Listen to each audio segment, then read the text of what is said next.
दोस्तों नमस्कार। जैसा कि आप सब जानते हैं कि पिछले दिनों भारत में G20 समिट का बेहद ही सफल आयोजन किया गया, जिसमें G20 के सदस्य देश तो शामिल हुए ही थे, इसके साथ साथ कुछ अन्य देश भी इसका हिस्सा बने थे। क्योंकि इस वर्ष भारत G20 का मेजबान था, तो उसके पास यह अधिकार था कि वह अपनी पसंद के देशों को इनवाइट कर सकता है। और भारत ने अपनी इस पावर का इस्तेमाल करते हुए कुछ देशों जैसे Bangladesh, Mauritius, Nigeria, Netherland, Egypt, Oman, Singapore, UAE, Spain को अपने बेहतर संबंधों के आधार पर इनवाइट किया था। अब आप कहेंगे कि भारत इजराइल को भी बुला सकता था, वह हमारा सबसे क्लोज फ्रेंड है। इसके अलावा नेपाल, भूटान सहित कई और एशियाई देशों को भी बुला सकता था, लेकिन इनको छोड़कर अन्य देशों को महत्व दिया गया, जैसे नाइजीरिया। लेकिन इसके पीछे भी एक बहुत बड़ा स्ट्रेटेजिक रीजन है कि सबसे पहला तो ये कि नाइजीरिया एक बहुत बड़ा देश है और आबादी के लिहाज से ये अफ्रीकी देशों में सबसे आगे है। इसकी कुल जनसंख्या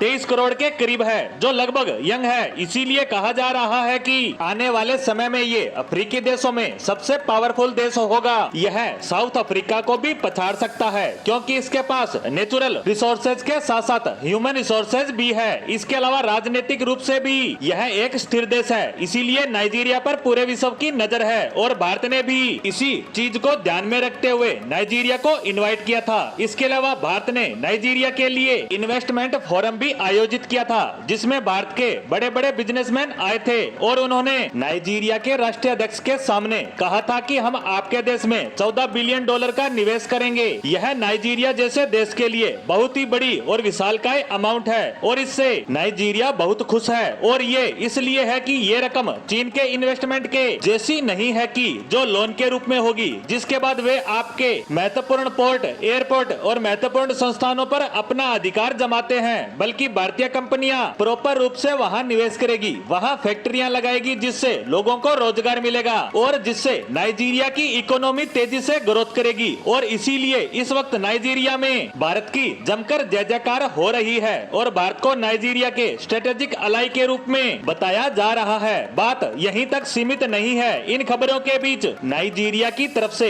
एक बहुत बड़ी खबर आई है। दरअसल नाइजीरिया के राष्ट्रपति के प्रवक्ता ने बयान दिया है कि भारत और नाइजीरिया के बीच $1 बिलियन की विशालकाय डिफेंस डील फाइनल हो चुकी है। इस डील की भारतीय रुपए में बात करें तो यह तकरीबन 8,200 करोड़ रुपए की होगी। इस डील के तहत भारत नाइजीरिया को हथियार सप्लाई करेगा। इसके साथ साथ ये हथियार नाइजीरिया में भी मैन्युफैक्चरिंग होंगे। भारत की सहायता से नाइजीरिया 2027 तक अपनी जरूरत के 40% हथियार अपने देश में ही निर्माण करने लगेगा, यानी कि 40% हथियार बनाने में यह आत्मनिर्भर हो जाएगा। यहाँ आत्मनिर्भर से यह मतलब नहीं है कि ये अपने ही देश में हथियारों पर रिसर्च, डिजाइनिंग और डेवलपिंग करेंगे, बल्कि आत्मनिर्भर का मतलब है कि नाइजीरिया जो भी हथियार खरीदता है वे सारे के सारे विदेशों से इंपोर्ट होते हैं। लेकिन अब भारत के साथ डील होने पर भारत वहाँ डिफेंस कॉम्प्लेक्स स्थापित करेगा, जिसके तहत यही हथियार 40% तक नाइजीरिया के अंदर बनेंगे। इस तरह से भारतीय हथियार वहाँ की कंपनियां भारतीय कंपनियों के साथ मिलकर नाइजीरिया में ही बनाएगी, जिससे ये आत्मनिर्भर बनेंगे। यहाँ भारत ने बड़ी सूझबूझ से काम लिया है, जिसे समझने का प्रयास करते हैं। सबसे पहला तो ये कि हमने यह डील करके नाइजीरिया की डिफेंस इंडस्ट्रीज व सेना को अपने ऊपर निर्भर बना लिया। वहीं दूसरी तरफ हम इनके देश में इतना निवेश करना शुरू कर देंगे, जिससे इनकी इकोनॉमी भी हमारे ऊपर निर्भर हो जाएगी। इसीलिए इसे भारत की बड़ी रणनीतिक जीत बताया जा रहा है। इसी के साथ भारत और नाइजीरिया के मजबूत हो रहे संबंधों पर हमारी आज की पोस्ट को यहीं समाप्त करते हैं। धन्यवाद।